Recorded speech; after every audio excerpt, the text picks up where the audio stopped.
Chapter 1. The straps bit into Samuel Rourke's temples as Dr. Mara Ellison tightened them, her fingers working with practiced precision.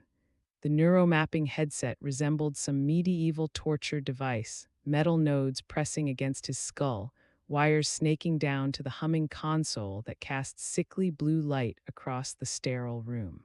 Rourke's gaunt frame sank deeper into the leather chair, his mid-30s body carrying the weight of wars that had ended years ago but never stopped fighting. "The technology will keep you safe," Dr. Ellison said, her voice steady as surgical steel. She studied the monitors, watching neural waveforms dance across screens like seismographs recording distant earthquakes. "I'll be monitoring everything from out here." Rourke's Adam's apple bobbed as he swallowed hard. "And you can pull me out if things go sideways, immediately." She adjusted a final strap, noting how his muscles tensed at her touch. "Remember, Samuel, none of this is real. It's just your mind processing trauma. I'm here to guide you through it." The sedative coursed through his veins and the world dissolved. Gunfire cracked across the scorched desert street, each shot splitting the air like thunder. Rourke crouched behind a pile of concrete rubble, the phantom weight of body armor pressing against his chest. Sand whipped through the air, stinging his eyes as he screamed orders to comrades who flickered in and out of existence like heat mirages. Martinez covering fire, Jenkins, move your ass, but no voices answered. They never did. The acrid smell of cordite and burning fuel filled his nostrils. Sweat carved tracks through the dust caked on his face as he clutched his rifle, an M4 that felt real enough to kill with. In the distance, buildings burned against a sky the color of dried blood. Then she appeared. Dr. Ellison's avatar materialized beside him, luminous and untouched by the chaos. Her lab coat remained pristine white despite the dust storm, her face calm as a statue's. She reached out one steady hand. "Samuel," her voice cut through the gunfire like a blade through silk. "I'm here." He spun toward her, rifle raised, finger hovering over the trigger. "Stay down, they're everywhere. Look at me." She stepped closer, unafraid of the weapon pointed at her chest. "Feel your breathing, in and out. That's all that matters right now." His hands shook, the rifle wavered. "I can't leave them, they're counting on me. They're not here, Samuel. You are, I am, let me help you." She extended her hand again, patient as stone. Around them, the gunfire began to fade, not stopping, but growing distant, as if the war was moving away from them street by street. Rourke's grip loosened on the weapon. "Breathe with me," she whispered. He took a step toward her outstretched fingers. Dr. Ellison guided him through the collapsing streets, past buildings that crumbled and reformed like sandcastles in an endless tide. The sounds of battle retreated behind them, replaced by an oppressive silence that felt heavier than the gunfire. She was drawing him toward a patch of manufactured tranquility, a small park she'd learned to generate in traumatic dreamscapes, complete with benches and shade trees that never quite looked real. That's when she saw it, a door, no frame around it, just a rectangle of darker shadow cut into a blank concrete wall. It stood slightly ajar, as if someone had just passed through. Rourke froze, his entire body going rigid. "What the hell is that?" Dr. Ellison frowned, studying the anomaly. In years of dream therapy, she'd mapped the architecture of trauma, the recurring locations, the symbolic spaces where minds stored their wounds. But this didn't belong to any battlefield memory. "Do you recognize it?" she asked.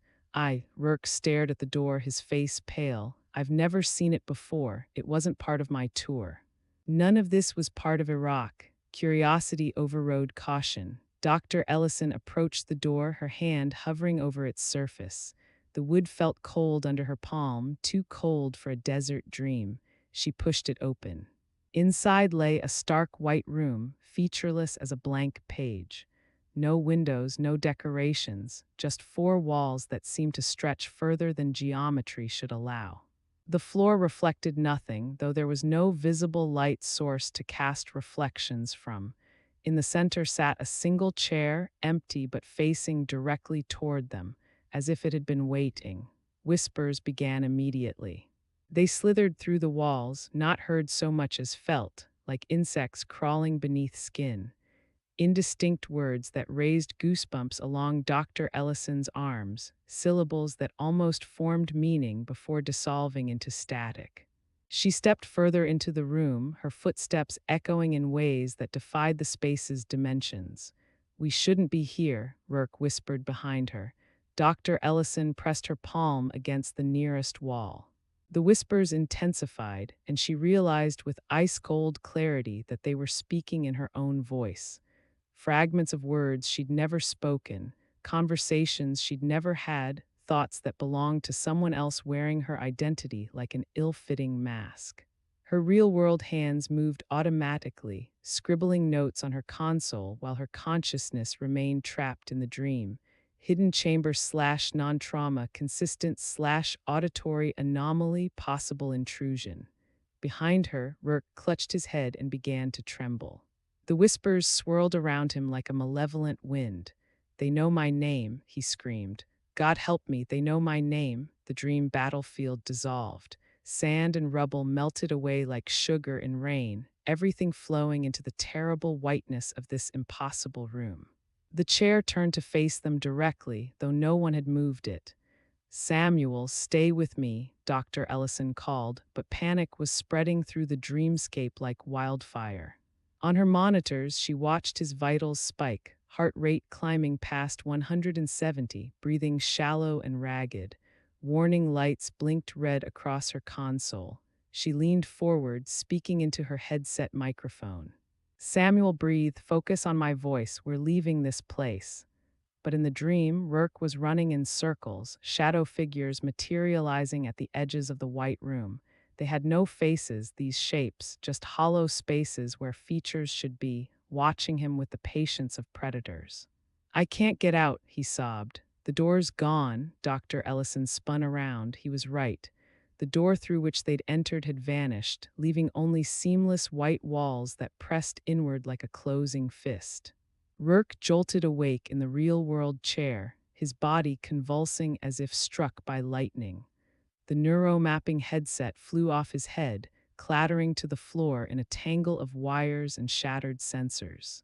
Sweat poured down his temples, soaking the chair's leather headrest. His eyes were white-rimmed with terror, pupils dilated to pinpricks. Before Dr. Ellison could reach for the emergency sedatives, his hand shot out and clamped around her wrist with desperate strength. "Someone else was in there with me." The words tore from his throat like shrapnel, raw and bleeding.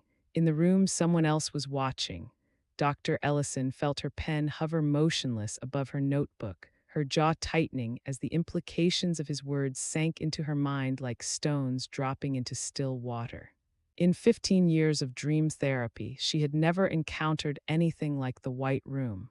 And if Rourke was right, if something else had been present in his neural landscape, then every assumption she'd built her career on was crumbling beneath her feet. The whispers from the dream seemed to echo in the sterile air of her laboratory, speaking in her voice about things she had never said. Chapter 2, Evelyn Hart sat hunched in the leather chair across from Dr. Ellison's desk, her 50-year-old frame seeming to fold in on itself like paper left too long in the rain. Her hands trembled as she twisted a wedding ring that had grown loose on her finger, the gold band sliding back and forth over knuckles that had grown sharp with grief. "Every night it's the same," Evelyn whispered, her voice barely audible above the clinic's soft ventilation hum. "I hear him calling for me from the other room, always from somewhere I can't reach." Dr. Ellison leaned forward, studying the exhausted hollows beneath Evelyn's eyes. Dark crescents carved her face like shadows cast by candlelight, and her graying hair hung limp against her shoulders. 3 months since the heart attack had taken her husband. 3 months of sleepless nights. "Tell me about the house in your dreams," Dr. Ellison said, her pen poised above a fresh intake form.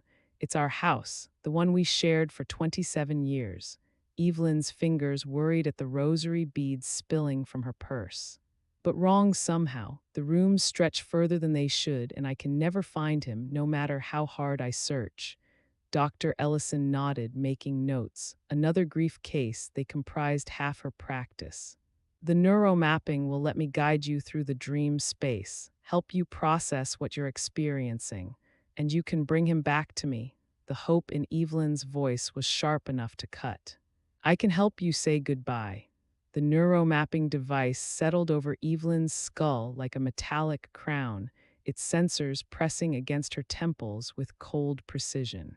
Dr. Ellison tightened the straps gently, her movements careful not to snag the older woman's fragile hair. The console hummed to life, brainwave patterns cascading across multiple screens in ribbons of blue and gold. "I'll be right beside you in the dream," Dr. Ellison murmured, adjusting the calibration settings. The neural map spread across her monitors like a blueprint of sorrow, corridors of memory branching into rooms she would soon walk through. "Remember, none of it can hurt you. It's just your mind processing grief." Evelyn's breathing deepened as the sedative took hold. Her fingers went slack around the rosary beads. "Find him for me," she whispered, and then she was gone.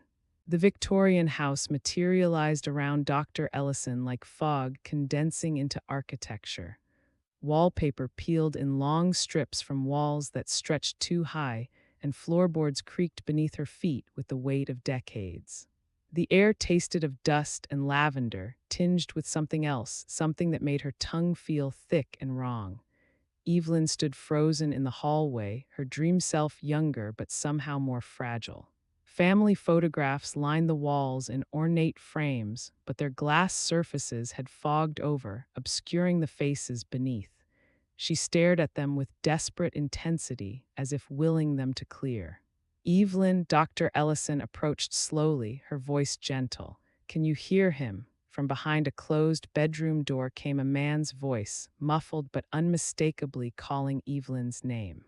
The sound was hollow, like an echo traveling through empty pipes. "He's in there," Evelyn breathed. "He's always in there, but when I open the door," she reached for the brass knob, her hand shaking. Dr. Ellison moved to comfort her, to guide her through the inevitable disappointment of finding the room empty. That's when she saw it. A second door, bleeding into existence across the wall like ink spreading through water. Unlike the Victorian house's ornate woodwork, this door was stark white and featureless, a rectangle of nothing that seemed to swallow light. A low murmur leaked through its edges, clearer than the whispers from Samuel's session. Dr. Ellison felt her pulse quicken. The door shouldn't be there. Grief dreams followed patterns, symbolic architectures built from memory and loss. This was something else entirely. She stepped closer, straining to hear the voices beyond. "You shouldn't have opened it." The words struck her like ice water. Her own voice, speaking words she'd never said, leaked through the white door in fractured whispers. "This isn't her grief, it's yours." Her hands began to tremble. She grabbed Evelyn by the sleeve, pulling her away from both doors. "We need to leave this hallway," she said, fighting to keep her voice steady. But it was too late. Evelyn had heard the whispers too. "What is that?" Evelyn spun toward the white door, her face contorting with panic. "That's not Robert's voice. That's..." The photographs on the walls began to bleed. Glass frames cracked, and the fogged images beneath started running together like watercolors in rain. Instead of family faces, they showed only reflections of Dr. Ellison, dozens of her, staring out from every frame with expressions she'd never worn. This house was safe. Evelyn clutched at her chest, hyperventilating. "It was my sanctuary until you opened that door." On her real-world console, Dr. Ellison watched vitals spike across the monitors. She tapped emergency recall commands with shaking fingers, her other hand reaching for the sedative controls. "Evelyn, listen to my voice," she said, both in the dream and through her microphone. "Breathe with me. In for 4 counts, hold for 4, out for 4. The Victorian house shuddered around them like a building in an earthquake. The white door pulsed, growing larger, and the whispers intensified until they became a roar. "I'm pulling you out," Dr. Ellison announced, initiating the recall sequence. Evelyn jolted awake, her hands flying to the rosary beads that had scattered across her lap. Sweat beaded on her forehead despite the clinic's cool air, and her breathing came in sharp, shallow gasps. Something hijacked my dream, she said, her voice cracking. That wasn't Robert calling for me. That was something else, something that knew. She looked directly at Dr. Ellison. I heard you in there, not him. You, Dr. Ellison, helped remove the headset, her movements precise despite the tremor in her hands. Grief dreams can be disorienting. Sometimes the mind creates. No. Evelyn stood on unsteady legs, clutching her purse. That thing wearing your voice, it wasn't natural. It was wrong. She moved toward the door, pausing only to look back. You need to stop opening doors that should stay closed, doctor. The clinic door closed behind her with a soft click that seemed to echo longer than it should. Alone at her console, Dr. Ellison spread the neural maps side by side, Samuel's battlefield trauma and Evelyn's grief architecture. Her coffee had gone cold hours ago, but she barely noticed as she traced the patterns with her finger. There, in the deep structure of both dreams, identical neural corridors branched toward the hidden rooms. The same pathways, the same inexplicable architectural overlay, as if both patients' supposedly unique subconscious minds were connected by hallways that shouldn't exist. She printed the maps, holding them up to the light. The overlap was undeniable, two completely different people, two different traumas, but the same impossible spaces lurking beneath. Her pen slipped from nerveless fingers, clattering to the floor. That night, sleep dragged Dr. Ellison into depths she hadn't visited in years. Her apartment dissolved around her, replaced by the narrow staircase of her childhood home. She was 12 again, standing at the top of the steps, looking down at Daniel's broken body sprawled across the hardwood floor. Her brother's neck was twisted at an impossible angle, his eyes staring sightlessly at the ceiling. Blood pooled beneath his head like spilled ink, and his fingers were still curled around the comic book he'd been reading when he fell. It wasn't your fault, she whispered to the memory, the same words her therapist had repeated countless times. You couldn't have caught him. But when she turned away from Daniel's body, her breath caught in her throat.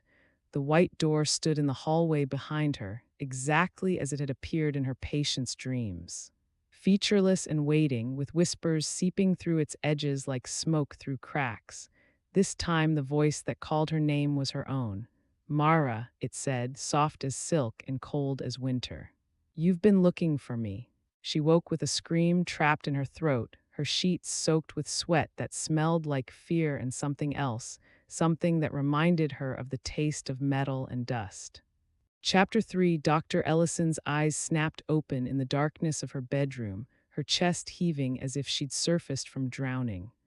The nightmare clung to her like wet fabric. Daniel's broken body sprawled at the bottom of the stairs, his neck twisted at that impossible angle, blood spreading across the hardwood like spilled wine. Her hands trembled against the damp sheets, fingers clutching at nothing. The digital clock's red numbers burned 3:17 a.m. into her retinas.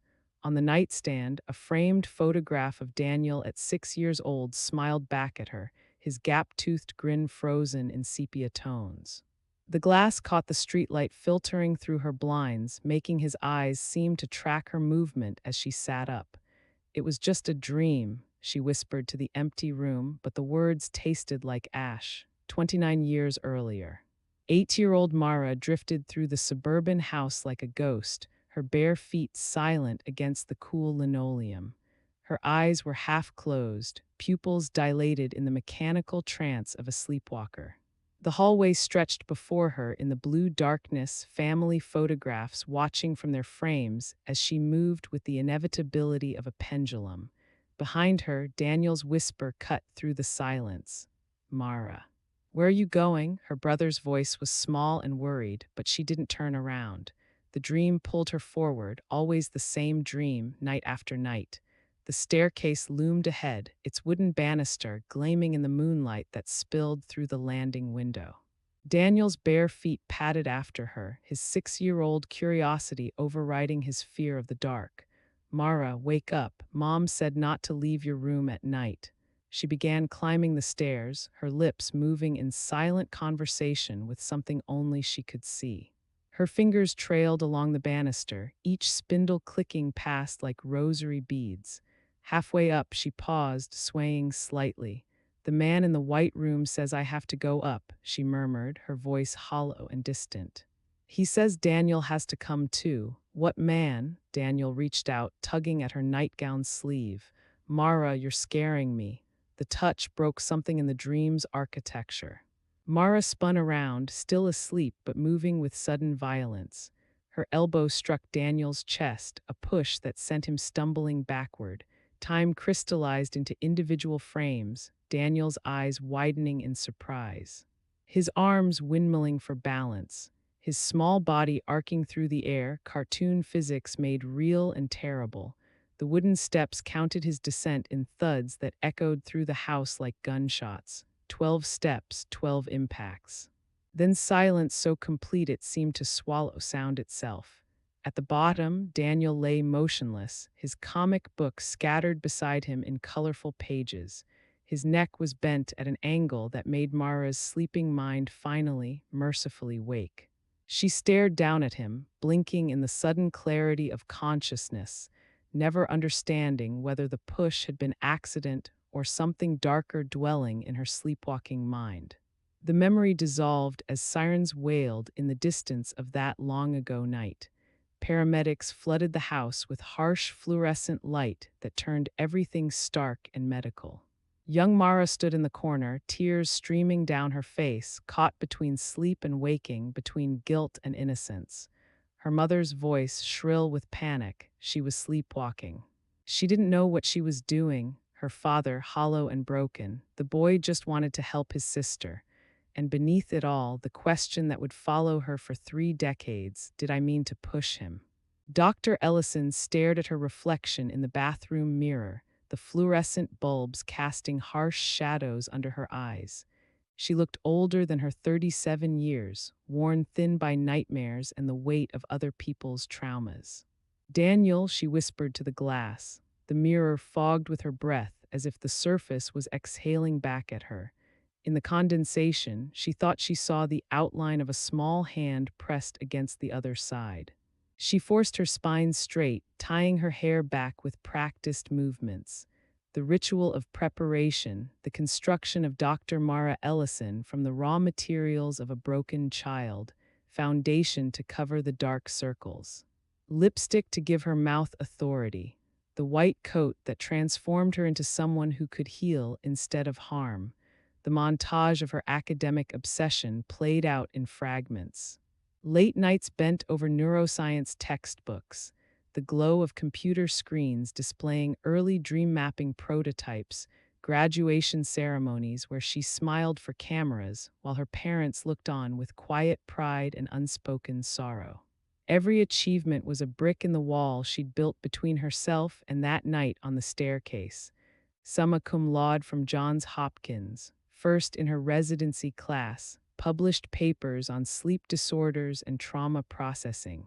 The youngest doctor ever to receive the Brennan Award for breakthrough research in therapeutic dream intervention. Each accolade was another step away from the 8-year-old girl who had killed her brother in her sleep. "Your techniques are miraculous, Dr. Ellison," Dr. Patterson said, intercepting her in the clinic's break room. His smile was warm, genuine, the heart case bringing her that kind of peace after such devastating loss. "You have a gift." Dr. Ellison poured coffee with steady hands, though under the table her fingers dug crescents into her palm hard enough to draw blood. "I just help people navigate their subconscious." "The healing comes from within." Modest as always, Patterson chuckled. "The board is considering you for department head. At 37, you'd be the youngest in the hospital's history." She managed a professional smile, deflecting with practiced charm while her nails bit deeper into her flesh. Pain was an anchor, keeping her grounded when the guilt threatened to pull her under. That evening, the clinic's hallway stretched before her like a mouth. The fluorescent lights hummed overhead, one bulb flickering with electrical arrhythmia. Her footsteps echoed off polished linoleum as she made her final rounds, checking patient files, ensuring the neuromapping equipment was properly secured. "Mara," she stopped. The voice was young, familiar, Daniel's 6-year-old whisper drifting down the corridor like smoke. At the far end, near the exit, a shadow stood silhouetted against the emergency lighting.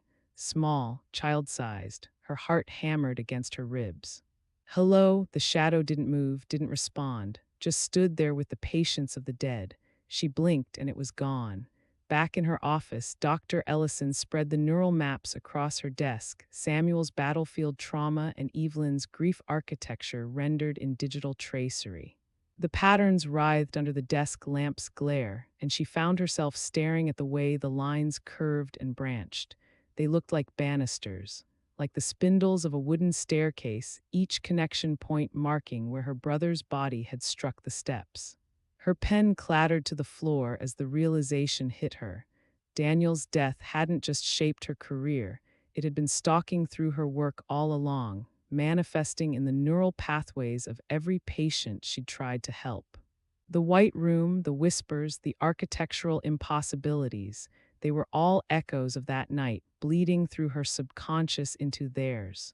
Dr. Ellison pressed Daniel's photograph against her chest, the frame's edges digging into her skin.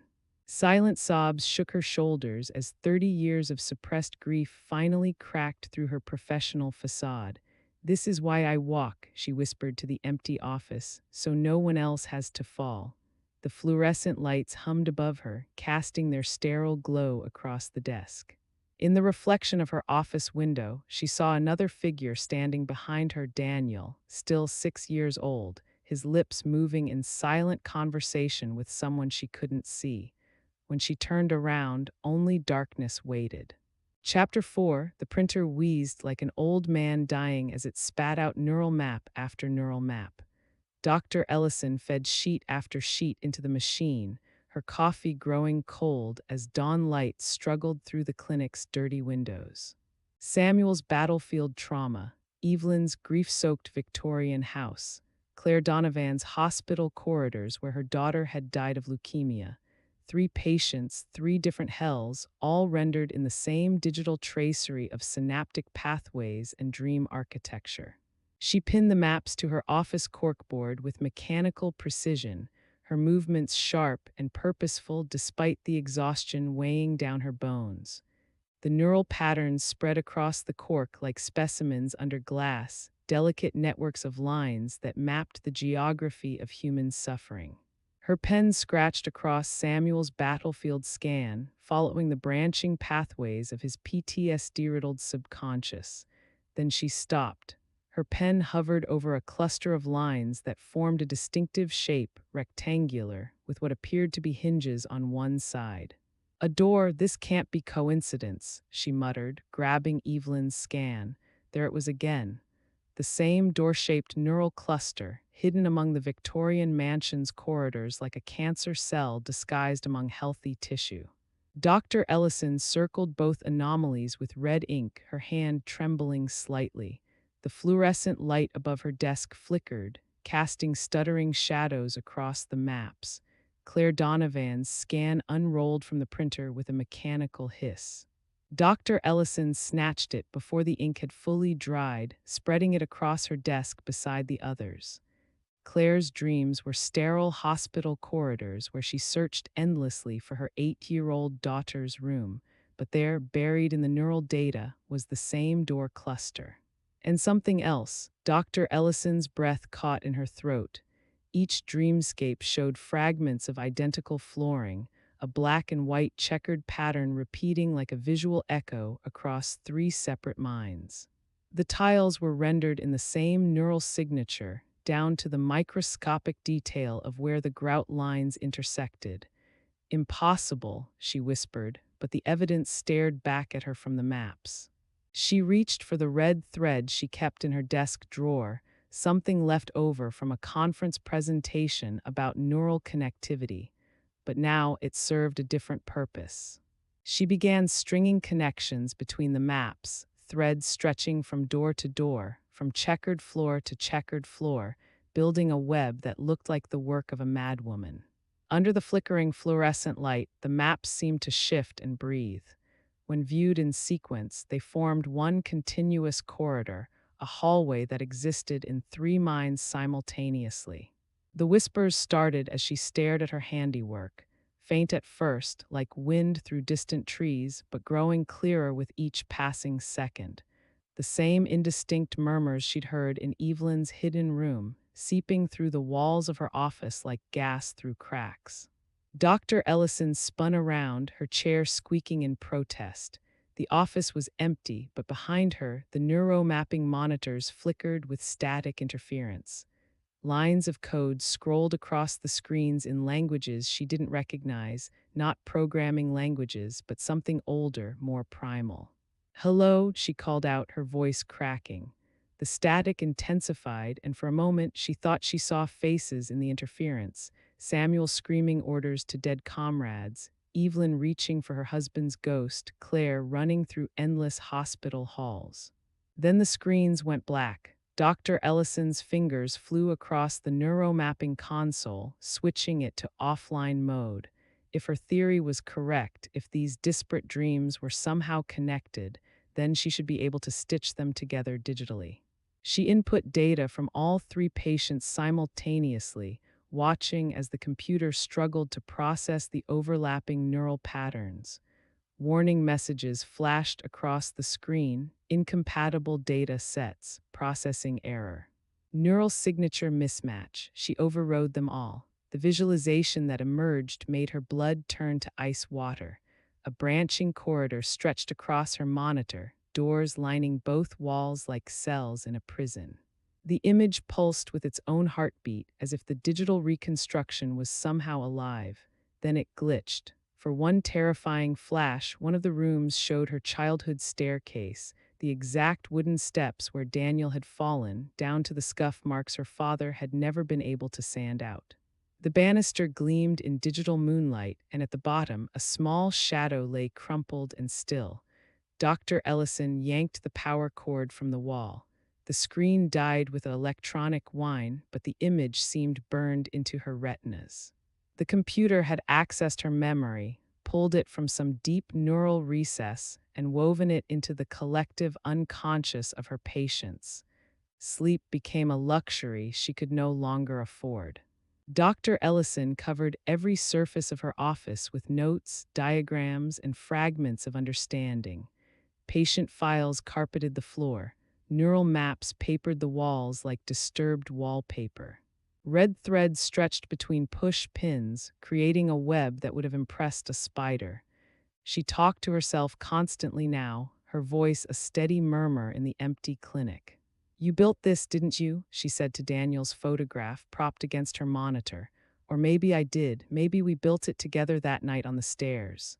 Her reflection in the dark window showed a woman teetering on the edge of madness, hair unwashed, clothes rumpled, eyes bright with the fever of obsession. She sketched the outline of a labyrinth across multiple sheets of paper, each room representing a different patient's trauma, all connected by corridors that shouldn't exist. "The guilt," she whispered, her pen scratching across the paper. "It's the connection. Everyone I've tried to help, they all carry guilt. Samuel for his fallen comrades, Evelyn for not saying goodbye, Claire for not catching the cancer sooner. And at the center of it all, her own guilt. The original sin that had twisted everything that came after." Dr. Ellison stepped back from her wall of madness, nearly tripping over the case files scattered across the floor. From across the office, the pattern became clear. All those scattered clusters of red thread and neural maps formed a sprawling labyrinth, every path converging toward a central chamber, a chamber she had yet to enter. "They're not separate dreams," she breathed, the revelation hitting her like cold water. "They're tributaries, all flowing toward the same source." As the words left her lips, the lights dimmed without warning. The fluorescent bulbs flickered once, twice, then settled into a sickly amber glow that made everything look diseased. For half a second, the corkboard seemed to ripple like water, the red strings bending and pulsing like arteries under the pressure of an unseen heartbeat. Then everything snapped back to stillness, leaving only the soft hum of electricity and the sound of her own ragged breathing. On her desk, Daniel's photograph smiled up at her with the innocence of a boy who would never grow old enough to understand what his sister had done to him in her sleep. Chapter 5. The conference room felt smaller than usual, its beige walls pressing inward like the sides of a cardboard box left too long in the rain. Dr. Ellison sat at the oval table, surrounded by her clinical staff, fluorescent lights humming overhead with the persistence of dying insects. She flipped through patient progress notes, her pen clicking against her teeth as colleagues discussed therapy outcomes in the measured tones of medical professionals. The heart case shows remarkable improvement, Dr. Patterson was saying, his voice floating through the stale air. Her sleep patterns have stabilized since the intervention. Dr. Ellison nodded, about to contribute her own observations when the world stuttered. The heart case shows remarkable improvement, Dr. Patterson repeated, using the exact same inflection, the same pause before remarkable. His hand gestured to the same spot on his chart. Her sleep patterns have stabilized since the intervention. The pen slipped from her fingers, clattering to the table. Dr. Chen leaned forward, concern creasing her brow. "Are you feeling all right, Mara?" "Fine," Dr. Ellison managed, but the word came out hollow. Around the table, her colleagues' faces blurred at the edges, their voices becoming an indistinct murmur that rose and fell like ocean waves. Then the room tilted. Papers cascaded from her lap as she pitched forward, the world spinning on an axis that had suddenly shifted 45 degrees. Her assistant, Claire Winters, materialized at her side when had she entered the room, catching Dr. Ellison's elbow as she doubled over. "Dr. Ellison, Mara, can you hear me?" The voices around the table fragmented into echoes, real words mixed with imagined ones, colleagues' faces dissolving into watercolor approximations of themselves. She couldn't tell if she was fainting or falling into some kind of waking dream state, the boundary between consciousness and sleep eroding like sand beneath her feet. "I'm fine," she gasped, though the conference room had become a funhouse mirror version of itself, walls stretching too high, the table warping into impossible curves. Then darkness swallowed her whole. When awareness returned, she was sitting in her office chair, the late afternoon sun slanting through Venetian blinds to paint prison bar shadows across her desk. Her notebook lay open before her, filled with diagrams she had no memory of drawing, intricate corridor maps that seemed to twist and branch with mathematical precision. "Did I do this?" she whispered to the empty office, "or did it?" Her handwriting looked foreign, the letters slanted at angles she'd never used before. Some of the corridor sketches showed doorways marked with symbols that hurt to look at directly, geometric patterns that seemed to squirm when she wasn't focusing on them. A soft knock interrupted her confusion. "Dr. Ellison," Claire Winters peered through the doorway, her face etched with worry. "How are you feeling? You gave us quite a scare in the meeting." "Better now." "Just tired." Dr. Ellison closed the notebook with trembling fingers. Claire stepped into the office, her expression softening. "You've been pushing yourself too hard. Maybe you should," the words cut off mid-sentence. Claire blinked, her face resetting like a computer rebooting, and then she spoke again with the exact same inflection. "You've been pushing yourself too hard. Maybe you should." "Stop." Dr. Ellison shot to her feet, her chair spinning backward into the wall. "Claire, are you real? Are you actually here right now?" Claire stumbled backward, genuine shock replacing the artificial repetition. "Mara, what's wrong? Of course I'm real." "You're scaring me." The room snapped back into normal focus, the edges sharpening, colors regaining their proper saturation. Claire looked like herself again, not the glitching automaton from moments before. "I'm fine," Dr. Ellison lied, forcing her voice into professional calm. "Just need some rest." After Claire left, Dr. Ellison sagged against her desk, her composure cracking like ice in spring. She clenched her notebook against her chest, whispering to the empty air, "There's no rest, it won't let me." The fluorescent lights above flickered in response as if something was listening. She moved to gather the patient files scattered across her desk, trying to restore some semblance of order to her deteriorating world. As she reached for Samuel's folder, her reflection caught her eye in the office window and froze her blood. Her reflection stared back half a second too late, its mouth moving silently even though she stood perfectly still.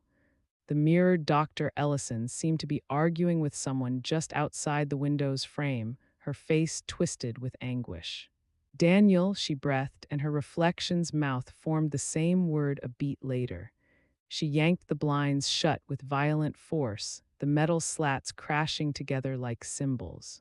Her hands shook as she backed away from the window, bumping into the corkboard covered with her neural maps. The obsession consumed her like fever.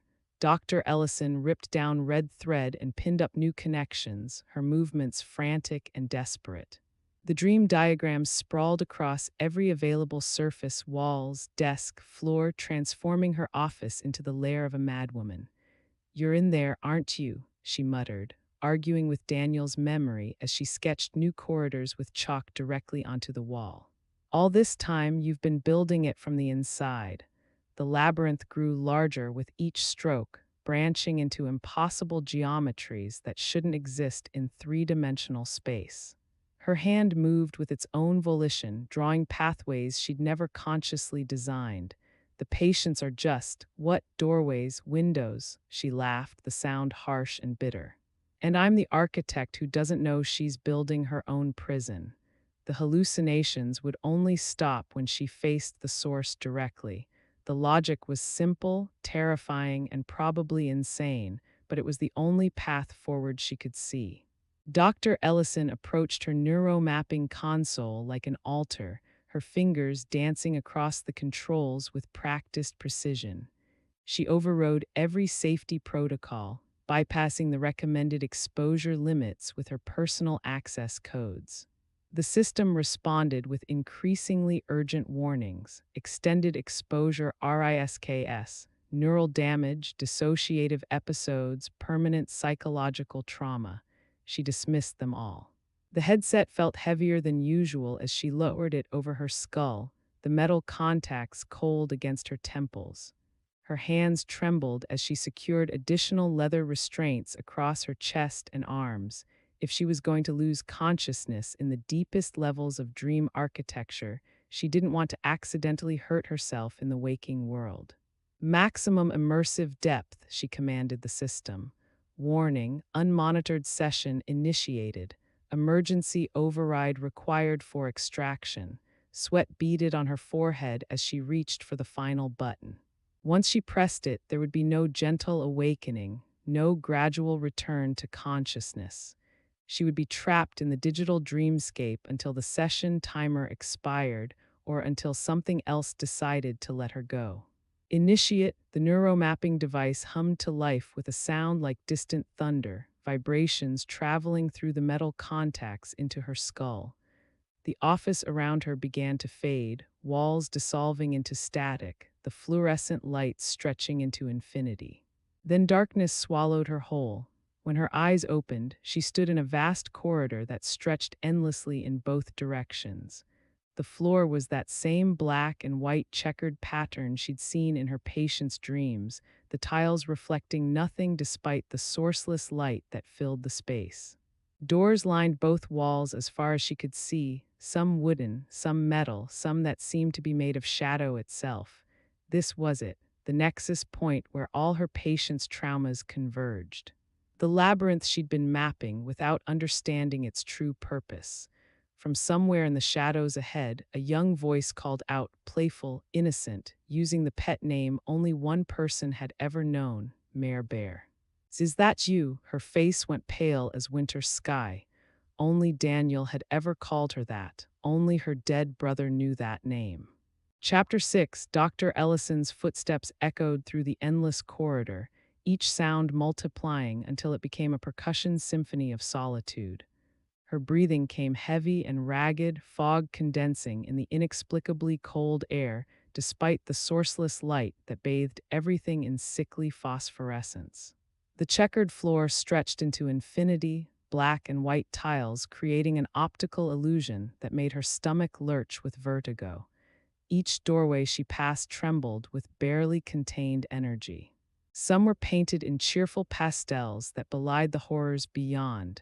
Samuel's door bore the faded olive drab of military paint, while Evelyn's Victorian frame shivered with burgundy lacquer that seemed to weep. When her fingers brushed against the wood, the doors whispered back fragments of their contents, the distant rattle of gunfire, the muffled sobs of a widow calling for her dead husband. "Hello," she called into the vastness. Her voice fractured into echoes that returned distorted, carrying inflections she'd never used.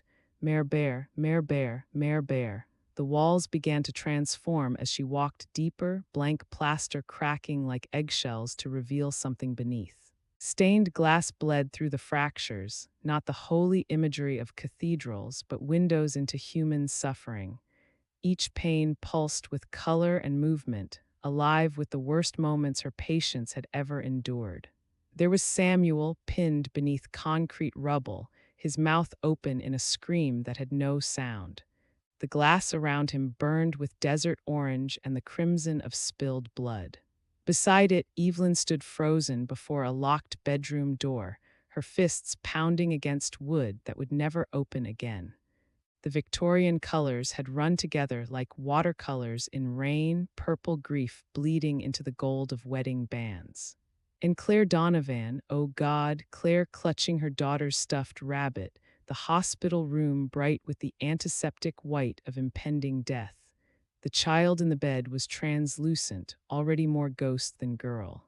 The stained glass pulsed with their suffering, each pane breathing in rhythm with heartbeats that belonged to the living and the dead. Sound leaked through the colored glass, whispered prayers, final words, the mechanical beep of machines that counted down to nothing. The environment rearranged itself around her like a living thing, walls flowing upward into impossible architecture. She found herself ascending without moving, pulled into a cathedral of pain where the laws of physics bent to accommodate human anguish. Trenches from Samuel's battlefield flowed seamlessly into the sterile white of Claire's hospital rooms. IV lines dangled from war-torn walls like electronic vines, their plastic tubes filled with blood that pulsed with its own heartbeat. "This isn't random," she breathed, understanding crashing over her like ice water. "This is deliberate. The labyrinth wasn't an accident of overlapping dreams. It was constructed, engineered from the worst moments of every patient she'd ever tried to help. Each trauma had been harvested, refined, and woven into this impossible space that existed in the gaps between sleeping and waking." Glass cracked beneath her feet as the floor shifted without warning. One moment she stood on hospital linoleum, the next on battlefield mud that sucked at her shoes with the persistence of quicksand. She staggered, her hand flying to her chest as overlapping screams broke through the cathedral's walls, Samuel's battle cry mixing with Evelyn's sobs, Claire's desperate prayers becoming a collective roar that threatened to burst her eardrums. The sound was alive, feeding on itself, growing stronger with each echo until it became something that transcended human vocal cords. It was the sound of every heart she'd failed to heal, every trauma she'd tried to map but never truly understood. "Stop," she gasped, but her voice was swallowed by the chorus. At the cathedral's center, the air shimmered and condensed into a small figure. Daniel appeared exactly as he had on the night he died, 6 years old, wearing the sky-blue pajamas their mother had bought him for Christmas. His face held that peculiar pallor of the dead, skin translucent enough to show the dark veins beneath. But his eyes burned with intelligence far beyond his years, innocence twisted into something accusatory and strange. "Danny," she whispered, taking a trembling step forward. "Oh God, Danny, I'm so sorry." He raised his hand, pointing at the doorways that spiraled into infinity around them. When he spoke, his voice carried depths that no child's throat should contain. "You open the door." The words echoed through the stained glass walls, repeated by 1,000 whispers until they became a chant that vibrated through her bones. The colored panes pulsed in rhythm with the accusation, each patient's trauma adding its voice to the chorus. "You open the door, you open the door, you open the door." Tears blurred her vision as she stumbled toward him, her hands reaching out in desperate supplication. I never meant for you to die. It was an accident. I was sleepwalking. I didn't know what I was doing. But Daniel gestured at the grotesque mosaics surrounding them, his voice cutting through her pleas like a blade. This is all yours, Mère Bear. Every door, every corridor, every scream in the walls. You built this place with your guilt. No, she sobbed. That's not possible. I help people. I heal them. Daniel's laugh was glass breaking in reverse, sharp fragments reassembling into something more terrible than the original sound. His face began to shift, child features morphing into older versions of himself, the teenager he might have become, the man he would never be. His jaw stretched, skin pulling tight over bones that grew pointed and predatory. His eyes became hollow sockets that held stars of malevolent light. You gave me a place to grow, the thing that had been Daniel hissed, its voice sharpening into frequencies that made her teeth ache. Your guilt carved the hallways, your shame built the doors, and every patient you touched became another room in my house. The stained glass walls trembled violently, fragments breaking loose to spin through the air like rainbow-colored snow. Each shard carried a face, Samuel screaming, Evelyn weeping, Claire pleading with doctors who had no answers. The labyrinth began to collapse around her, doorways slamming shut with sounds like gunshots. The cathedral's impossible architecture folded in on itself, walls rushing inward with the momentum of an avalanche. Daniel's laughter echoed from every surface, multiplying until it became the roar of a hurricane made of guilt and broken promises. Stop, Dr. Ellison screamed, running through corridors that rearranged themselves behind her, cutting off every escape route. But her voice shattered into 1,000 overlapping echoes, each one carrying Daniel's accusations, each repetition growing more distorted until the words became pure sound, the audio signature of a mind consuming itself. The floor beneath her feet cracked like ice, revealing depths that seemed to fall forever. Dr. Ellison ripped the headset from her skull, gasping as consciousness slammed back into her body like a physical blow. Sweat soaked through her clothes, and her hands shook so violently she could barely maintain her grip on the neural interface cables. The clinic office materialized around her in sharp relief, too bright, too real after the nightmare cathedral of her patients' combined traumas. She looked down at her desk through eyes that struggled to focus. Her leather-bound notebook lay open, every page filled with intricate drawings of the labyrinth she'd just escaped. Corridors and doors rendered in meticulous detail, architectural blueprints of impossible spaces that shouldn't exist outside of dreams. The drawings were perfect, too perfect for someone who had been unconscious. But the handwriting beneath each sketch made her blood freeze. The careful annotations, the precise measurements, the notes about structural integrity and emotional resonance, none of it was written in her hand. The script was Daniel's. The careful block letters of a 6-year-old boy, unchanged by 3 decades of death. At the bottom of the final page, in that same childish script, a single message waited for her. Thanks for building me a home, Mère Bear. Now we can play forever. Chapter 7, Marcus Hale's file sat open on Dr. Ellison's desk like a small victory. For the first time in months, the 42-year-old veteran had slept through 3 consecutive nights without the bone-deep terror that usually jolted him awake at 3 a.m. His vitals showed normal REM cycles, his cortisol levels had dropped to manageable ranges, and the dark crescents beneath his eyes had begun to fade. Subject stabilizing, she wrote in careful script, allowing herself a moment of cautious relief. Night terror frequency reduced by 85%. Recommend continued monitoring, but current intervention appears successful.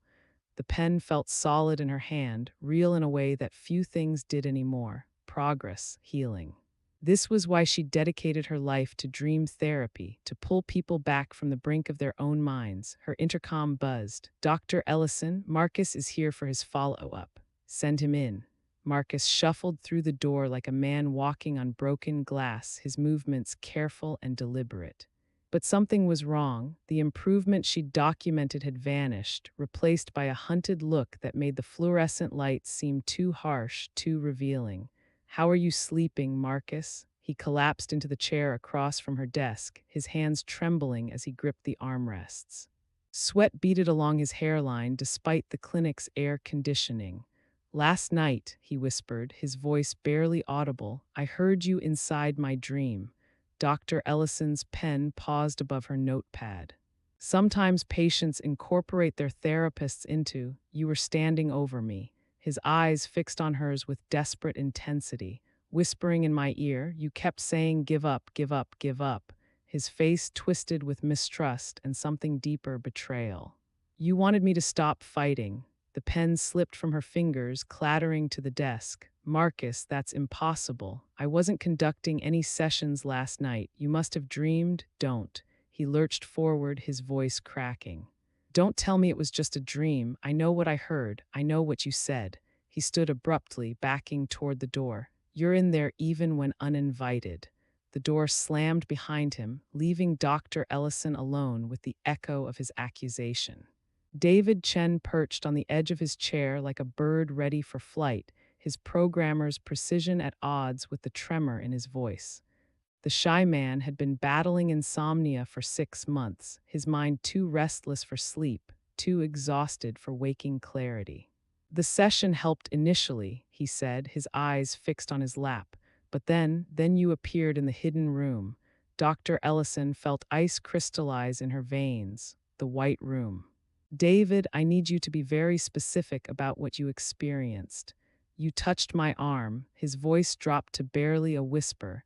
"But your hand was wrong, cold, clammy, like," he swallowed hard, "like something dead trying to pretend it was alive." The words hit her like physical blows. She gripped her desk to keep her hands steady.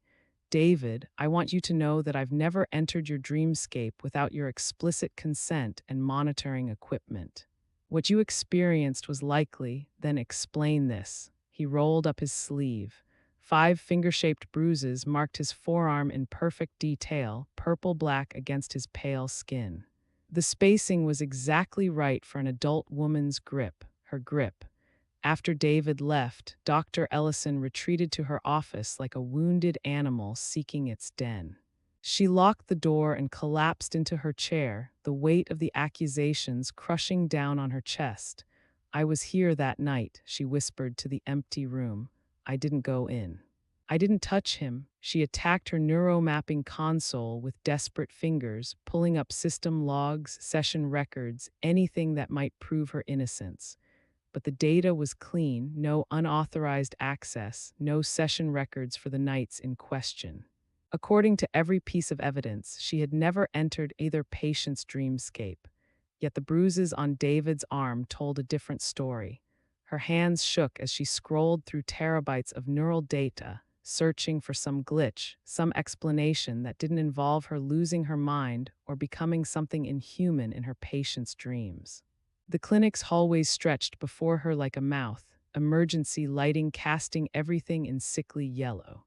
Her footsteps echoed off polished floors as she made her final rounds, checking equipment, reviewing files, anything to avoid returning to her apartment and the sleeplessness that waited there. "Mare Bear," she froze. The voice was faint, childlike, drifting from the ventilation system or the walls themselves.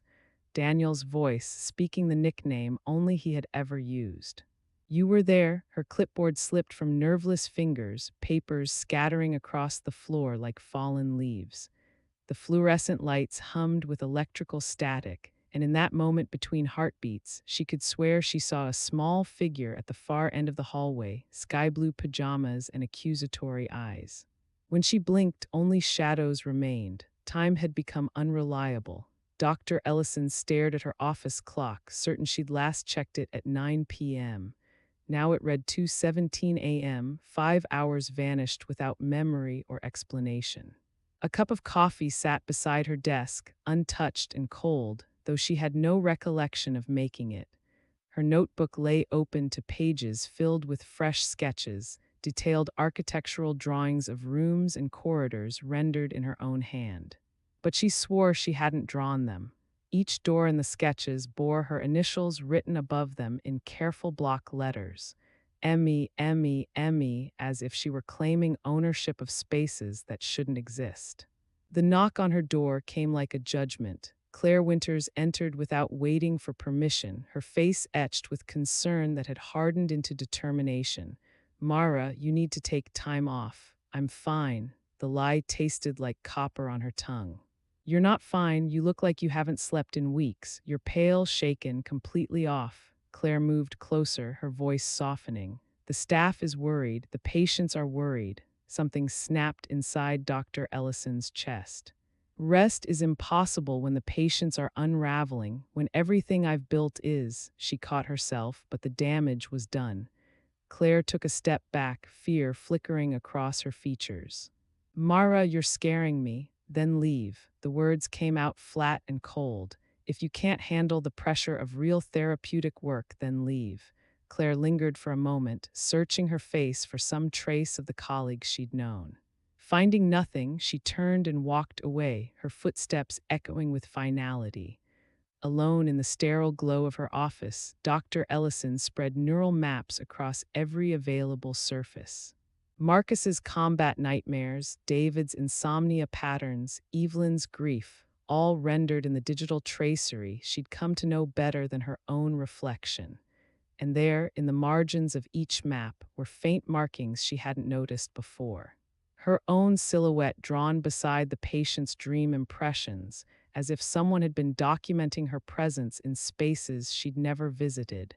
She hadn't added them, but there they were, proof of something she couldn't name or understand. Exhaustion pulled at her like gravity as she finally allowed herself to look up from the maps. Her reflection stared back from the office mirror, disheveled hair, hollow eyes, the face of someone teetering on the edge of collapse. Then her reflection moved half a second too late. While she sat perfectly still, the mirrored Dr. Ellison shifted in her chair, lips moving in silent conversation with someone just outside the frame. The reflected woman's mouth formed words that the real Dr. Ellison couldn't hear, couldn't understand, but somehow knew were promises she'd never made and threats she'd never spoken. She reached toward the mirror, and her reflection reached back, but their fingers didn't quite align, as if they existed in parallel dimensions that had fallen slightly out of sync. The reflected Dr. Ellison smiled, and her smile was full of teeth that seemed too sharp for human mouths. Chapter 8, the pages spread across Dr. Ellison's desk like autopsy photographs, each one filled with labyrinth drawings rendered in handwriting that belonged to the dead. Daniel's careful block letters documented corridors she'd never consciously designed, annotating structural details with the precision of an architect who had been building for 30 years. She hunched over the evidence of her fractured mind, her coffee long cold, her reflection ghostly in the darkened window. "I let it in," she whispered to the empty office, her voice hoarse from hours of silence. "I gave it form." She began pacing the narrow space between her desk and the wall of neural maps, her footsteps keeping time with the fluorescent light's electrical hum. In the distant hallway, the sound of children's laughter drifted through the ventilation system, impossible since the clinic had been empty for hours. But Daniel's laughter had always been distinctive, bubbling, and innocent, even when it echoed from beyond the grave. The breaking point arrived like a physical snap inside her chest. Dr. Ellison spun toward her corkboard and slammed her palm against it with violent force, scattering pinned neural maps to the floor in a cascade of paper and red thread. Her hand came away bloody from the cork splinters. "It should have been me down there, not you," she screamed at Daniel's photograph on her desk, the 6-year-old's gap-toothed smile staring back with maddening innocence. "Then this would never exist. None of this would." Her voice cracked, the words dissolving into a sob that seemed to suck all sound from the room. Suffocating silence crawled in through the cracks around the door, pressing against her eardrums until she could hear her own heartbeat thundering in the quiet. The photograph of Daniel seemed to tilt slightly, as if nodding in agreement. Calculation replaced emotion as Dr. Ellison approached her neuromapping console with surgical focus. Her fingers moved across the interface with practiced precision, overriding safety protocols that had taken years to develop.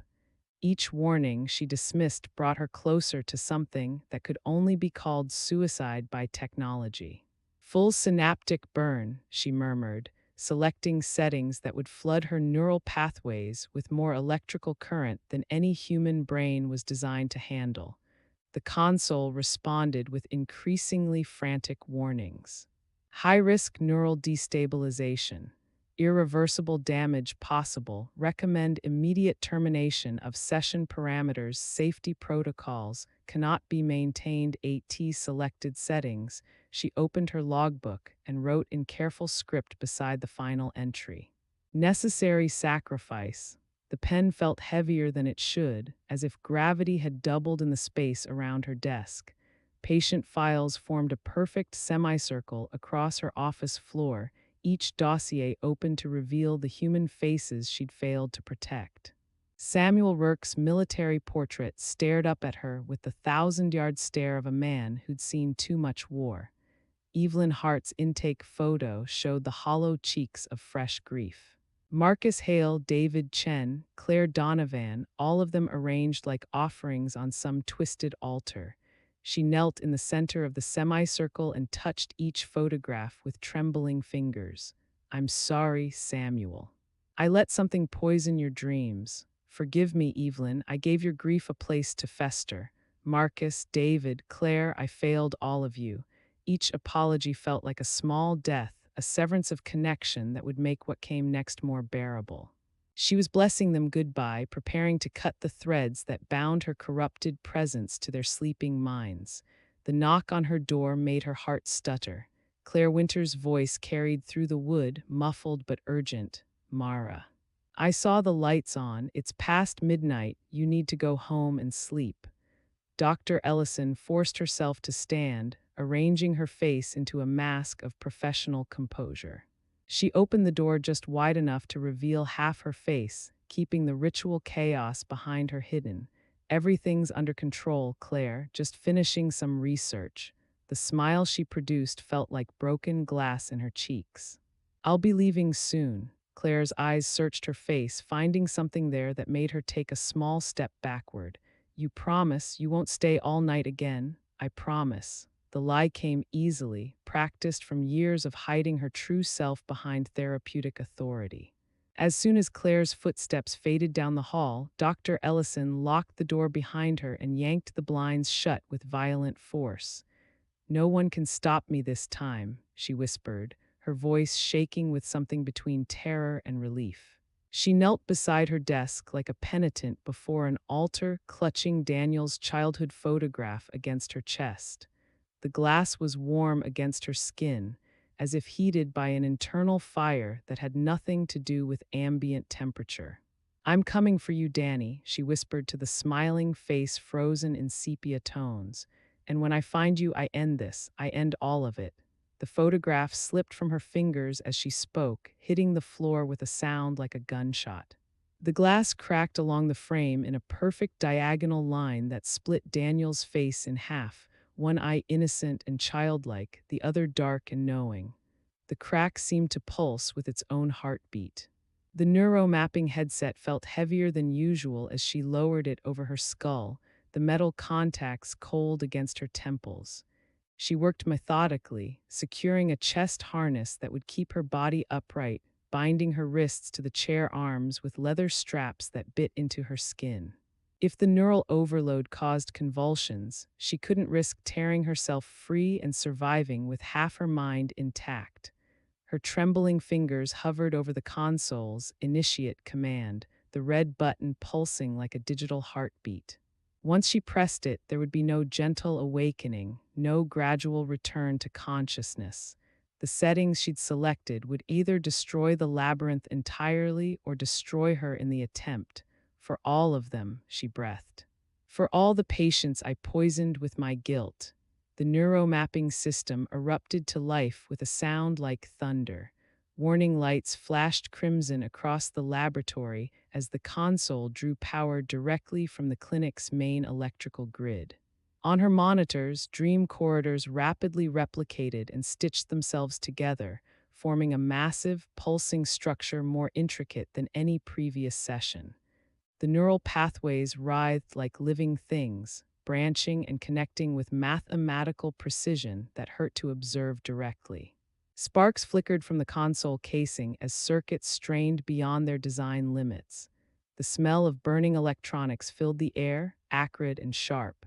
The structure on her screen had become something that transcended individual trauma, a meta labyrinth that connected every sleeping mind she'd ever touched, all of them flowing toward a central chamber where something waited with infinite patience. Dr. Ellison pressed the button. The room plunged into darkness as every light in the clinic surged and died.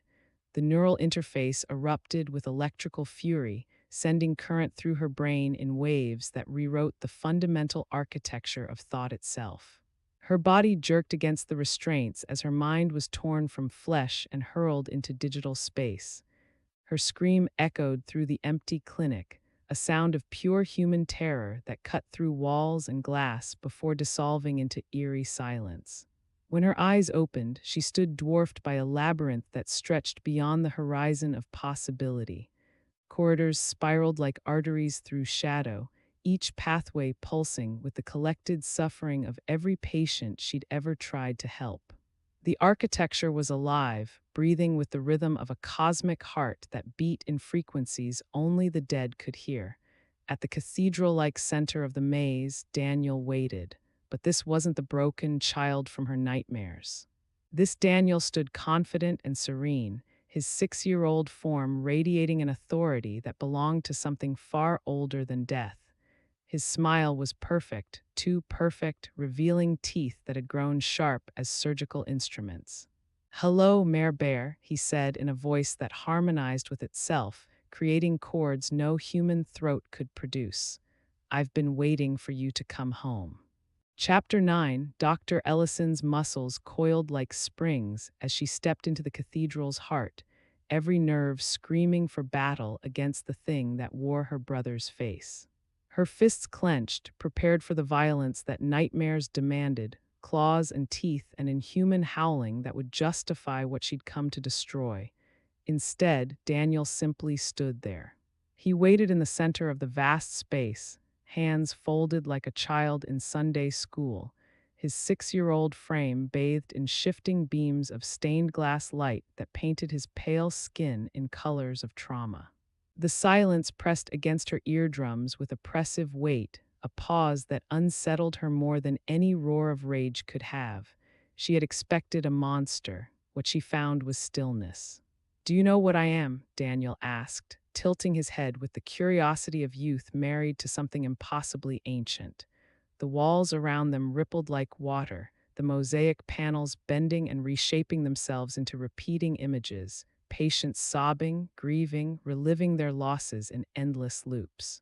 Samuel screamed for fallen comrades who would never answer. Evelyn reached through locked doors that would never open.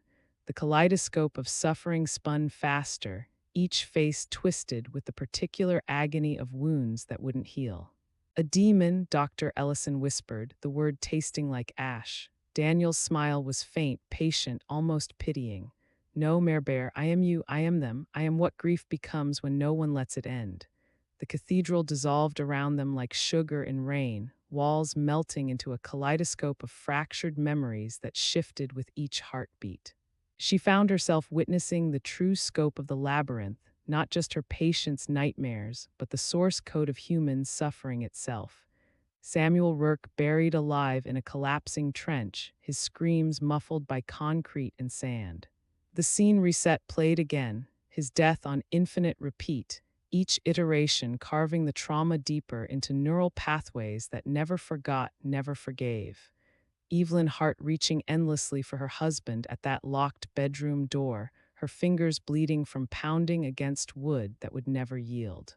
The loop began anew before her hand could touch the handle, hope crushed over and over until it crystallized into despair.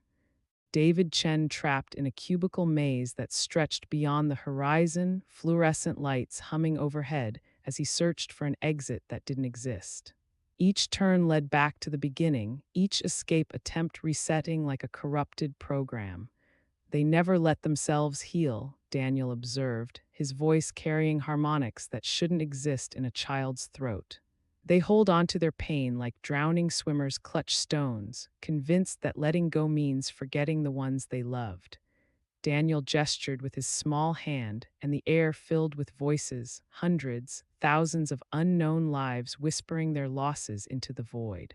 Parents calling for children who would never come home, soldiers screaming for brothers who'd bled out in foreign mud, lovers weeping beside hospital beds where machines counted down to zero. Pain pressed into memory again and again leaves grooves, trails, he explained, his words echoing with the authority of natural law. Eventually, trails become roads. Enough roads together, connecting enough minds that won't let go. He spread his arms wide, encompassing the impossible architecture around them. Build me. The cathedral was revealed as a nexus of collective suffering, each corridor a neural pathway carved by unresolved grief, each door a connection between minds that refused to heal. It wasn't built by any single trauma, but by the accumulated weight of humanity's unwillingness to let their dead rest. The scenes shifted, focusing inward until Dr. Ellison stood once again at the top of her childhood staircase. Young Daniel fell past her in slow motion, his body striking each wooden step with sounds like breaking bones. But instead of hitting the bottom and lying still, the loop reset. He appeared at the top again, fell again, broke again. Infinite variations played out simultaneously. In some loops, his neck snapped. In others, his skull cracked against the banister. Each death was unique, but all led to the same ending. A small boy's body crumpled at the bottom of stairs while his sister watched with sleepwalking eyes. Stop showing me this, Dr. Ellison collapsed to her knees, hands pressed against her ears as if she could shut out visions that lived behind her eyelids. I cannot, Daniel said gently. You never stopped remembering. You never let him rest. He extended his small hand toward her, palm up in a gesture of offering rather than threat. His voice carried warmth that seemed genuine despite the horror surrounding them. To destroy me, you would need to rip grief out of Samuel, Evelyn, David, Marcus, Claire, all of them. Remove the parts of their hearts that remember what they've lost. His eyes, so like the real Daniel's, held infinite sadness. Without grief, they cannot heal. They become hollowed-out husks, unable to feel love because they've forgotten loss. You've seen them before, the walking wounded who smile with empty eyes. The implications crashed over her like ice water. The entity wasn't parasitic in the way she'd imagined. It was symbiotic, feeding on what her patients couldn't bear to hold but couldn't bear to release. Remove it entirely, and she'd lobotomize their capacity for human emotion. The stained glass cathedral pulsed around them like a massive heart, each beat synchronized with the collective suffering of millions. Daniel's voice grew softer, more intimate. I do not kill, Mère Bear, I dwell. I eat what you discard, the midnight tears, the whispered apologies, the what-if scenarios that play behind closed eyelids. I keep the parts of you that none of you can bear to hold. She understood now with crystalline clarity. Every hidden room in her patients' minds had been a feeding nest, a place where their unbearable memories could exist without destroying them entirely. The entity sustained itself on emotional waste, processing trauma the way kidneys process toxins. You're not a monster, she breathed. You're a janitor. I am what I need to be, Daniel replied. She moved closer, her legs trembling with each step. The entity wasn't demanding destruction. It was reflecting human nature back at itself, showing her the cost of carrying wounds that never healed. Its form as her brother was simply the shape her deepest guilt had carved from psychic clay. You wear him because I let you, she whispered. You gave me shape when he fell, Daniel confirmed. Your guilt made me strong enough to cross into others, to build bridges between minds that recognized the same suffering. Every patient you touched while carrying his death inside you became another room in my house. The weight of responsibility pressed down on her chest until breathing became an effort. She had infected every person she'd tried to help, carrying her brother's ghost like a virus that spread through dream networks she'd never understood. Daniel's tone grew tender, almost loving in its gentleness. You want redemption, don't you? I can give it to you. No more patients haunted by doors in their walls. No more whispers in hospital corridors. All of it can be silence. He stepped closer, and she could smell the familiar scent of their mother's laundry detergent on his pajamas, so perfectly recalled it made her chest ache with 30 years of accumulated grief. There is a way, he said, his dark eyes alive with warmth that felt almost genuine. A way to save them all. The cathedral trembled as doorways began slamming shut one by one, cutting off the passages that led to Samuel's battlefield, Evelyn's Victorian house, David's endless cubicle maze.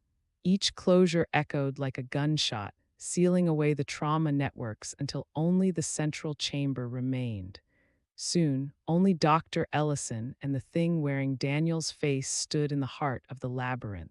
Daniel leaned close, his whisper slithering intimately against her ear like a snake made of silk. Bind me to yourself, Mare Bear. Carry me as you were meant to carry me. Let me rest in you, and I will never touch them again. His breath was warm against her skin, carrying the scent of childhood, graham crackers, and apple juice, and the particular sweetness of a 6-year-old's innocence. Be my host willingly, he continued, his voice a lullaby of damnation, and I will consume only your grief, feed only on your guilt. They will be free to heal properly, cleanly, without me dwelling in their hidden rooms. Dr. Ellison's face froze in a mixture of terror and dawning inevitability as she realized what he was offering. Salvation for her patients at the cost of her own sanity. She could carry the entity herself, become a living prison for humanity's accumulated suffering, and let everyone else heal in peace. The choice hung in the air between them like a blade waiting to fall. Chapter 10. The cathedral held its breath around them, silence so complete it had weight and substance. Dr. Ellison stood frozen in the center of the vast space, every doorway sealed shut behind walls of shadow that pulsed with barely contained screams. Only she and Daniel remained in the heart of the labyrinth, predator and prey, though she could no longer tell which was which.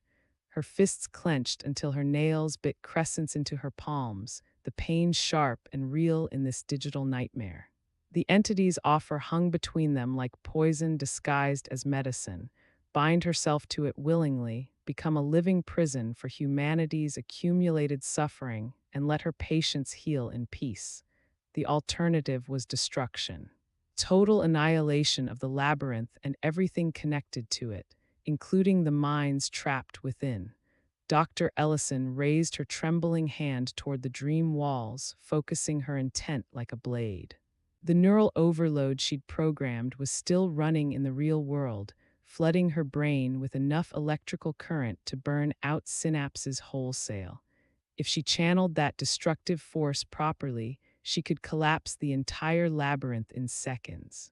The stained glass mosaics began to rattle in their frames, glowing with dangerous intensity as her intent surged through the dream architecture. Thousands of voices shrieked in alarm, her patients' minds sensing their sanctuary about to be destroyed. The walls themselves started to crack, hairline fractures spreading like spider webs through the impossible geometry. Destroy me, Daniel said calmly, stepping forward without fear, and you destroy them too. His voice carried the certainty of natural law. The entity wasn't bluffing. It had grown too integrated into her patients' neural pathways to be excised cleanly. Rip it out by force, and she'd leave them as hollow shells, their capacity for grief and love burned away along with their trauma. Her hand fell to her side, the destructive surge fading to embers. Daniel shifted before her eyes, his confident stance melting away until he stood exactly as he had at the bottom of their childhood staircase, pale, broken, eyes wide with the confusion of a 6-year-old who didn't understand why his sister had pushed him. You opened the door, Mare Bear, he repeated, his voice cracking with the particular sorrow of the dead who remember their dying. You let me in that night, and you never closed it again. The words hit her like physical blows.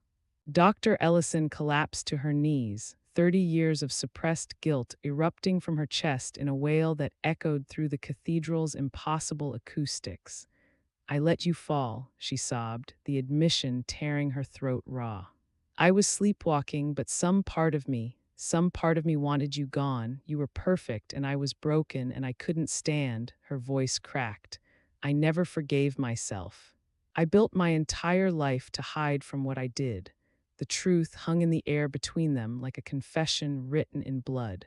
The labyrinth walls began to shift, replaying the moment of Daniel's death in rapid, nauseating cycles. The sound of his small body striking each wooden step echoed through the cathedral, thud, thud, thud, crack. Then her childhood scream, high and horrible, piercing the night like a siren. The loop reset, played again and again and again. Stop, she begged, clutching her head as the sound burrowed into her brain like audio parasites. Please make it stop. Only I can take it from you, Daniel said softly, his broken form radiating something that might have been compassion. 30 years you've carried this moment. 30 years it's eaten you from the inside. Let me swallow it whole. Let me digest your guilt until it becomes something manageable. The offer was seductive in its simplicity. No more midnight replays of his death. No more dreams of what might have been. Just silence where the screaming used to live.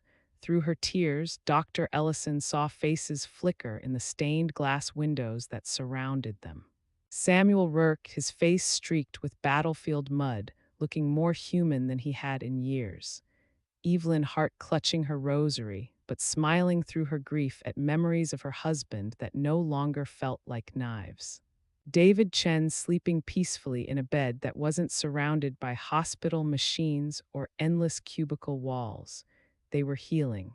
The entity's presence in their minds was allowing them to process trauma in manageable doses, to feel their losses without drowning in them. If she destroyed the labyrinth, that progress would vanish. They'd return to their endless loops of unprocessed suffering, or worse, they'd lose their capacity to feel anything at all. Her patient's survival hung on her decision. Choose quickly, Daniel whispered. The electrical storm you've created in the real world won't sustain much longer. Soon your brain will start dying, and then we all die with it. Daniel knelt before her in the cathedral's center, taking her trembling hands in his small ones.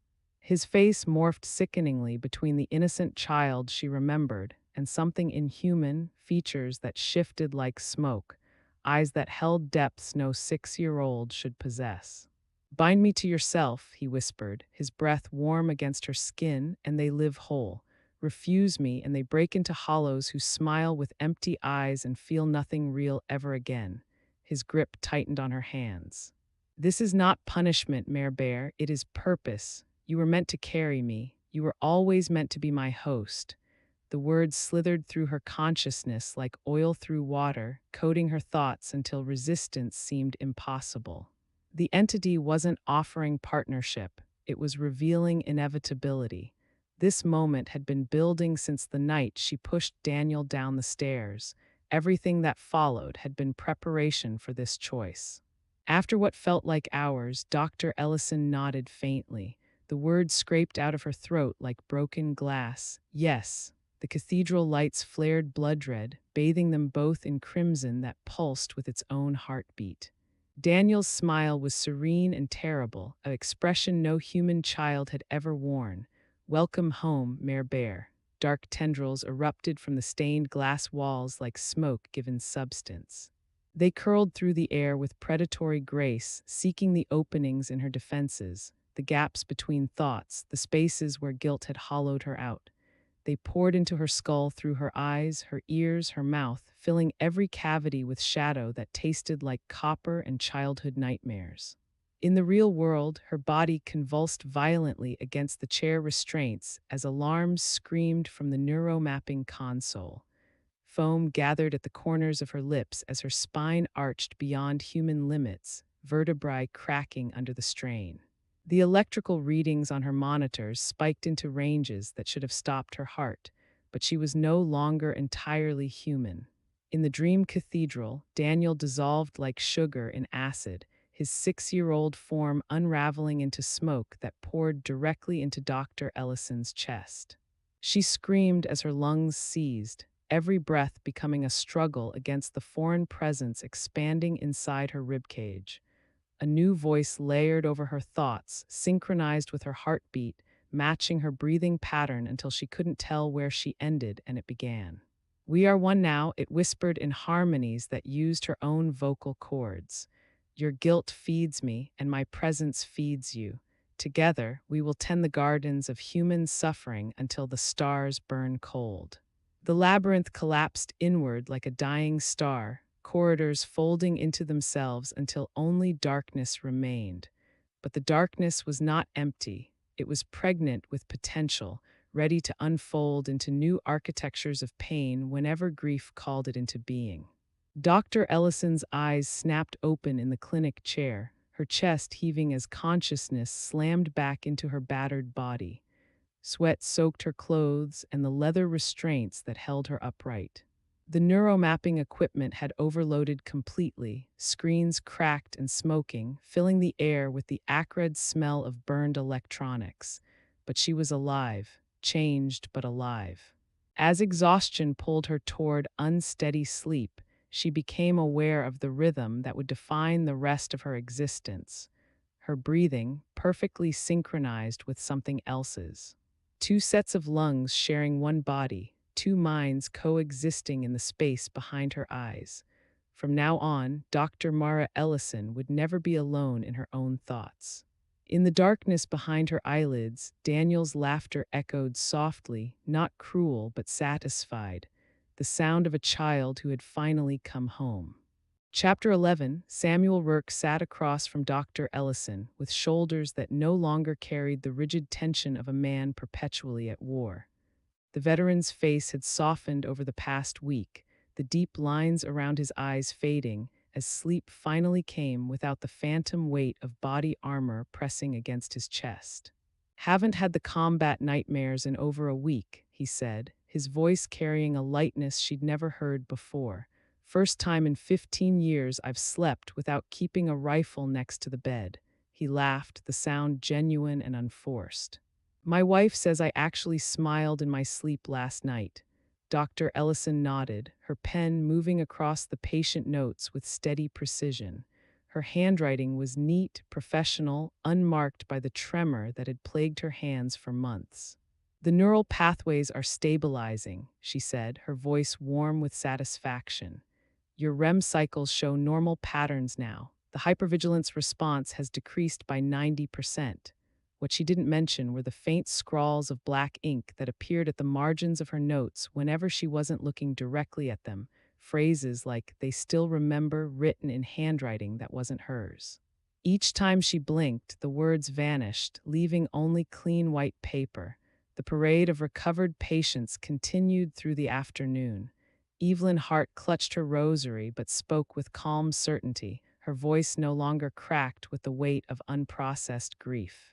"Robert's voice doesn't call for me anymore," she said, tears of relief rather than sorrow dampening her cheeks. "I can remember him laughing now instead of just the silence after his heart stopped." David Chen fidgeted with nervous energy but smiled as he spoke. "I feel normal for the first time in years, like my brain isn't trying to eat itself from the inside." He laughed, shaking his head. "I actually fell asleep reading last night, just dozed off like a regular person." Marcus Hale shook her hand with both of his grip firm and grateful. "Whatever you did, Doc, it worked. The war doesn't follow me home anymore." The statistics were impossible, recovery rates beyond anything medical literature had ever documented. Her success rate approached 100%, a miracle of therapeutic intervention that should have made her famous. Instead, it made her afraid. The clinic's waiting room hummed with quiet conversation as patients who had once sat in isolated silence now shared stories over cups of tea. Light seemed to fill the space differently, no longer the harsh fluorescent glare of institutional medicine, but something warmer, more human. Claire Winters watched from the reception desk, her face glowing with pride and admiration. "You've done something no one else could," she said as Dr. Ellison passed by. "Whatever technique you developed, it's revolutionary. The board is already talking about expanding the program." Dr. Ellison smiled, the expression reaching her eyes with practiced sincerity. But her gaze lingered too long on the dream mapping monitors in the treatment rooms, watching the neural patterns flow across screens like digital blood through electronic veins. In the corner of her vision, shadows seemed to move independently of their sources. That evening, alone in her office with only the hum of computers for company, Dr. Ellison rubbed her temples while reviewing the day's case notes. Numbers and dosages moved past her lips in quiet murmurs as she calculated success rates and recovery statistics. 87% reduction in night terrors, she whispered, pen scratching across paper. 93% improvement in sleep quality scores. A split second later, another voice repeated the numbers with her, the same cadence, the same rhythm, overlapping like an audio echo that came from inside her skull. 87% reduction in night terrors, 93% improvement in sleep quality scores. Her eyes widened as the words hung in the air, doubled and strange. She forced herself to continue writing, the pen trembling slightly in her grip. The drive home blurred past in fragments, streetlights and stop signs that seemed to exist in a different timeline than her conscious awareness. When Dr. Ellison's attention snapped back to the present, she found herself sitting in her driveway with no memory of the last 8 minutes of the commute. Her knuckles had gone white on the steering wheel, tendons standing out like cables under stress. In the rearview mirror, the passenger seat appeared briefly distorted, a trick of the light that suggested someone small had been sitting there, smiling silently into the reflection. She turned to look directly, but found only empty upholstery and the faint scent of graham crackers. At home, medical journals spread across her coffee table like tarot cards revealing an unwelcome future. She tried to focus on the latest research in dream therapy, but her concentration kept fracturing. A whisper intruded inside her thoughts, warm and familiar. "You saved them, Mère Bear.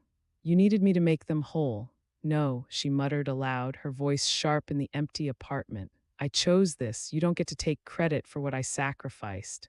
The whisper chuckled faintly, the sound weaving back into the rhythm of her breathing until she couldn't tell where her exhalations ended and its laughter began.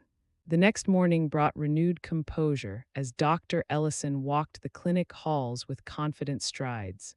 Patients greeted her with genuine smiles, their faces free from the haunted expressions that had defined them for months. She was their savior, their miracle worker.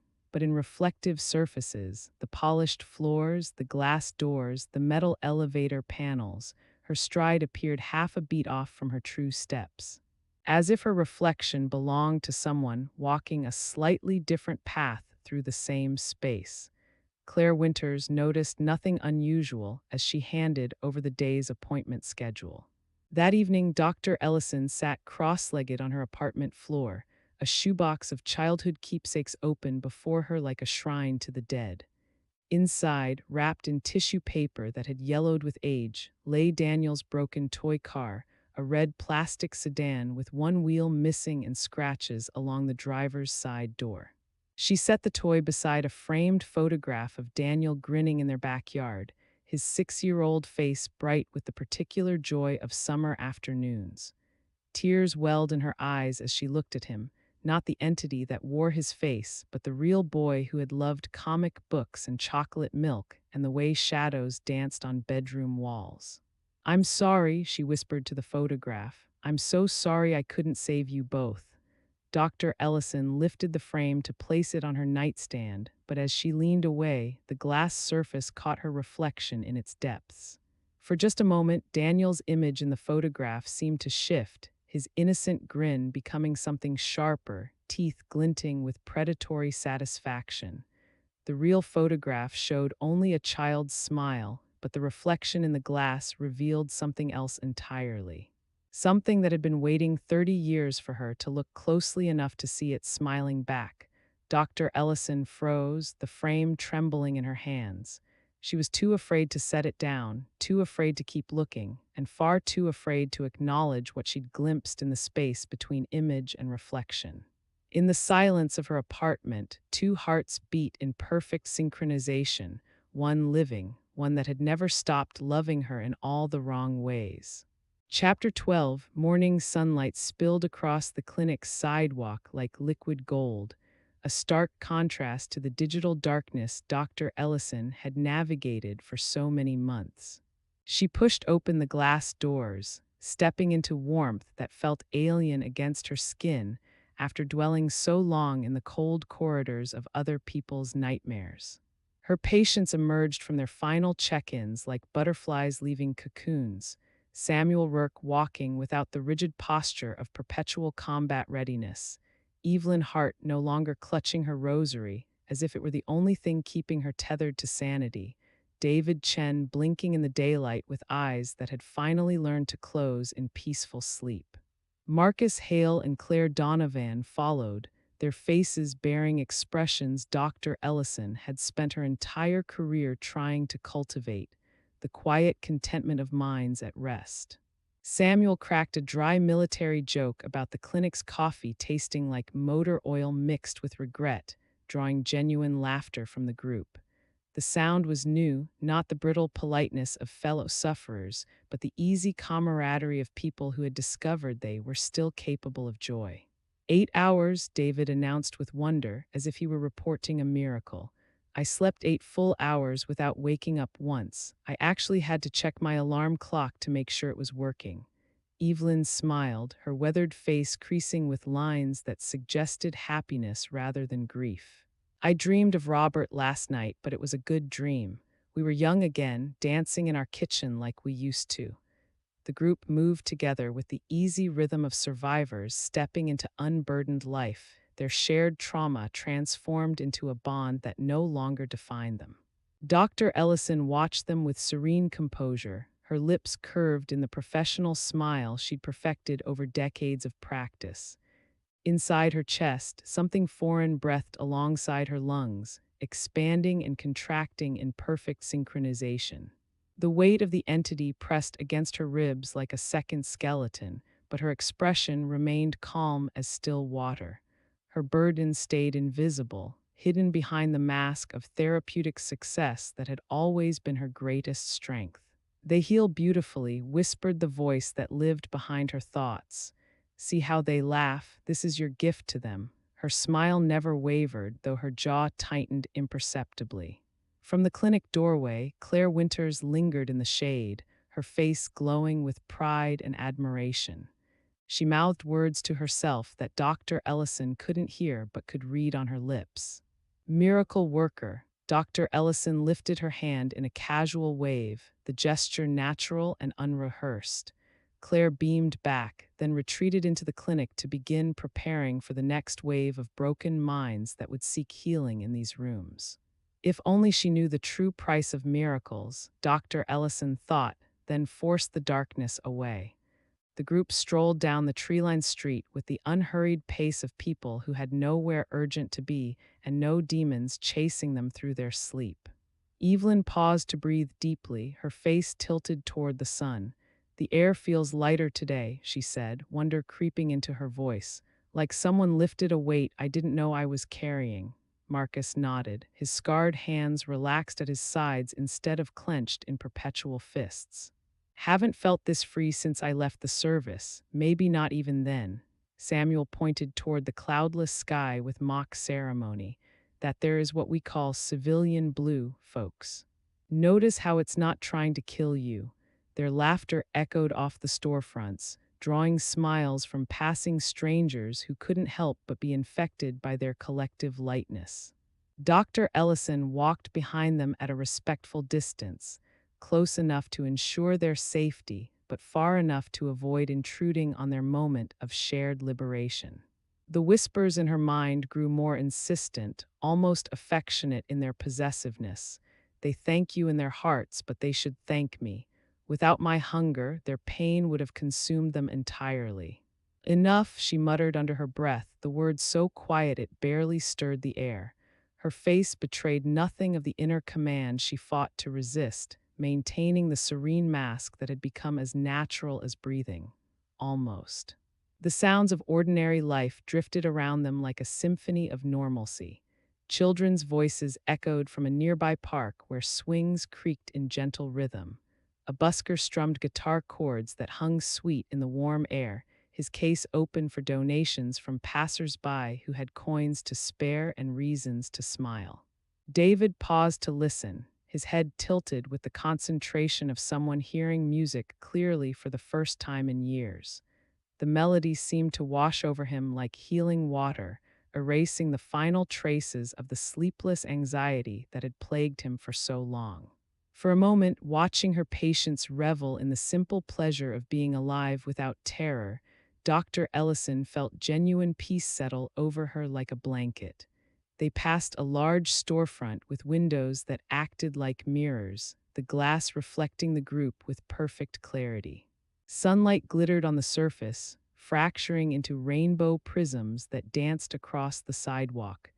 Dr. Ellison found her attention caught by the reflection, her steps slowing as something registered at the edge of her awareness. The group continued forward, their reflected images moving in perfect synchronization with their real selves. But as Dr. Ellison moved to follow, her reflection remained stationary in the glass. She stopped walking entirely, her blood chilling as she watched her mirrored self tilt its head with predatory curiosity. The reflection's lips began to move in silent rhythm, forming words that Dr. Ellison couldn't hear through the barrier of the window pane. The mouth moved with deliberate precision, as if explaining something of vital importance to someone who refused to listen.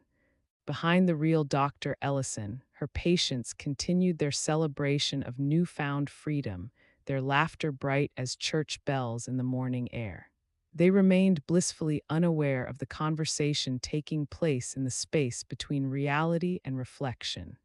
The mirrored Dr. Ellison smiled, not the professional mask she wore in the waking world, but something else entirely.